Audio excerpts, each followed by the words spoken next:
My dear students of class 10th,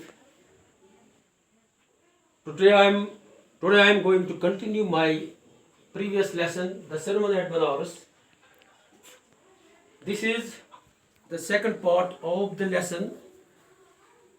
So far as the lesson is concerned, we have discussed about who Gautam Buddha was, and he had given many sermons.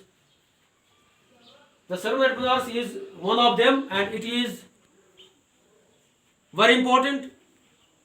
It has been preserved and given here in this text.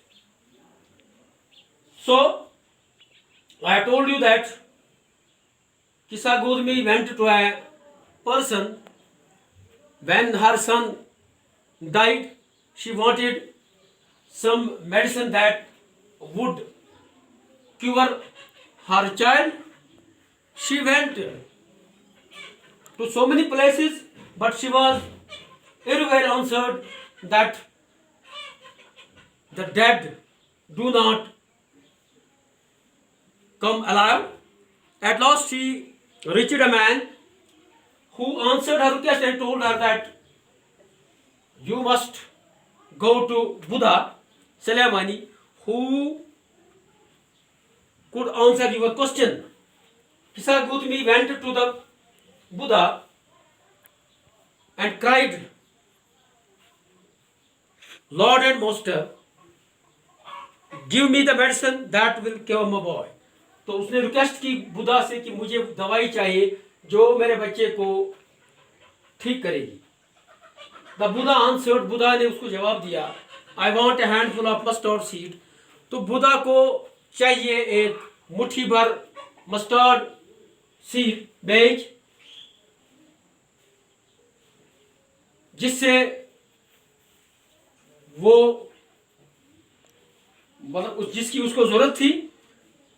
And when the girl in her joy promised to protect her, the Buddha aided. तो जब उस लड़की ने उससे वादा किया कि मैं उसको बहम करूंगी, मैं आपके पास लाऊंगी, तो बुद्धा ने उससे कहा वो जो आपको मस्टर्ड सीड लाना है वो उस घर से लाना है जिस घर में कोई खामद, बीवी, बच्चा, पेरेंट या दोस्त मारा हो. Poor Kisa Gautami now went from house to house. तो किसा गोदमी घर घर गई, and the people pitied her and said. तो लोगों ने उसके साथ हमदर्दी चाहिए, हमदर्दी की और उसे कहा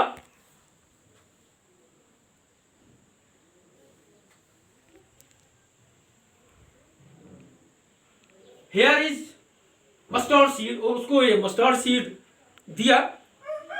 बट व्हेन शी आस्क्ड, लेकिन जब उसने उनसे पूछा, did a son or daughter a father or mother die in your family.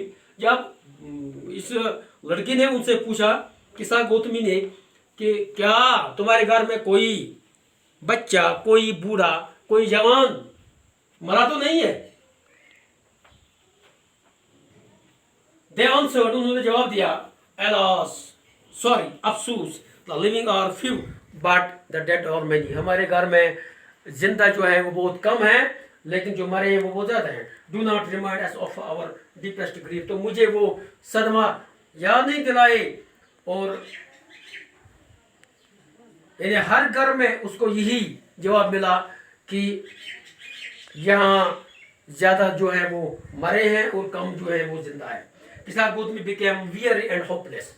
तो ये सुनकर किसा गौतमी बहुत परेशान हो गई और दुखी हो गई. And sat down at the way side, और सड़क के एक तरफ, रास्ते के एक तरफ बैठ गई, watching the lights off the city. और उसने जो शहर में वो रोशनियां जल रही थी उनको देखा. And they flickered up and were extinguished again. तो उसने क्या देखा, वो रोशनियां जो थी वो चमकती थी और बुझ जाती थी, चमकती और बुझ जाती. तो ये सिलसिला तो जारी था. At last the darkness of the night reigned everywhere. तो आखिरकार सारे शहर में वो अंधेरा छा गया. And she considered the fate of man.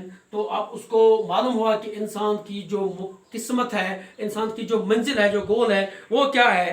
That their life is flicker up and और एक्सटिंग्विश्ड अगेन, कि इंसानों की जो जिंदगियां हैं वो चमकती हैं और इंसान जो है बड़े हो जाते हैं, जवान हो जाते हैं, बूढ़े हो जाते हैं, फिर वो ख़त्म हो जाती है और इनकी ज़िंदगी जो वो हमें बुझ जाती है। यानी ये बुद्धा जो था उसको ये समझना था उसे, how selfish I am in my grief. तो उसने क्या कहा कि मैं अपने सब्र में कितनी खुदगर्ज हूँ। That's common to all. तो मौत जो है वो सब के लिए है, हर एक को मरना है। yet in this valley of desolation there is a path that leads him to immortality। तो यहाँ जो ये संसान वादी जो है, ये जो दुनिया है, यहाँ से एक रास्ता जाता है जो इंसान को, जो किसी जिंदा चीज को लाफानियत की तरफ ले जाता है। Who has surrendered all selfishness। तो आप उसके पास जो खुदगर्जी थी, जो लाइन में थी, आप उसने वो सरेंडर कर दी, आप उसने उस पर काबू पा लिया। यानी अब उसको समझ में आ गया कि इंसान जो है ये उसको मरना है, फिर दूसरी दुनिया में जाना है जहां वो हमेशा के लिए जिंदा रहेगा। द बुद्धा सेड, बुद्धा ने उससे कहा, the life of mortals in this world is troubled and breath. तो इस दुनिया में जो जिंदा जाने हैं, उनकी जो जिंदगी है, जो फानी चीजें हैं दुनिया में, उनकी जो जिंदगियां हैं उनमें तकलीफ भी आती है और वो मुख्तसर है, ज़्यादा लंबी नहीं है। तो ये ज़िंदगी जो है ये शॉर्ट है, ये बहुत मुख्तसर है एंड कंबाइंड विद पेन, और ये दुख दर्द से भरी हुई है।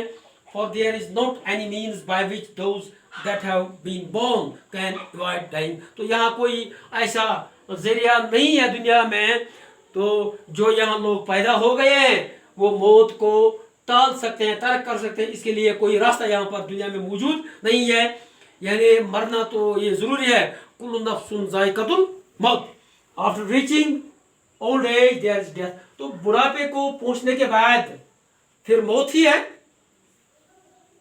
ऑफ सच ए नेचर और लिविंग बीइंग्स। तो जो जिंदा चीजें दुनिया में वो इसी नेचर की है, इसी फितरत की है, इसीलिए पैदा की गई है कि उनको यहाँ से जाना है। और as all other vessels made by the potter end in being broken. तो जो यहाँ पर मिट्टी के जो बर्तन हैं, जो पोटर कुम्हार बनाता है, तो वो मतलब जब वो भी टूट जाती है, so is the life of man. जिस तरह वो टूटती हैं, वो मिट्टी के बर्तन वो आर्जी होते हैं, तो इसी तरह जो फानी चीज़ें हैं दुनिया में, उनकी जिंदगी भी ऐसी है, तो वो किसी भी वक्त खत्म हो सकती है।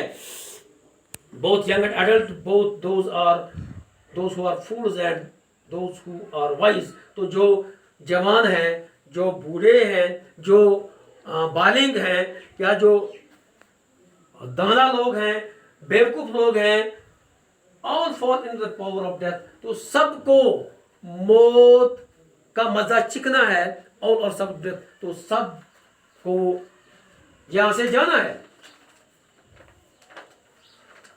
Of those overcome bye death depart from life. तो जो यहाँ पर मौत पर जो काबू पाते हैं, जो मरते हैं, तो वो ये इस जिंदगी से अलग हो जाते हैं। A father cannot save his son। तो बाप अपने बेटे को बचा नहीं सकता है, नॉर किन्समैन देयर रिलेटिव्स। जो रिश्तेदार लोग हैं वो अपने रिश्तेदारों को, जो नज़दीक रिश्ते हैं उनको यहाँ बचा नहीं सकते। Mark while relatives are looking on and lamenting deeply। तो देखो, आप नोट कर लो कि जब कोई मरता है, उसके जो रिश्तेदार होते हैं वो उस पर मातम करते हैं, वो पछताते हैं। One by one mortals are carried off. तो जो फानी चीजें दुनिया में, उनको एक एक करके यहाँ से उठाया जाता है, लिया जाता है। Like an ox that is left to the slaughter. तो जिस तरह हम किसी बैल को कुर्बानगाह में ज़बह खाने में ले जाते हैं, so the world is afflicted with death and decay.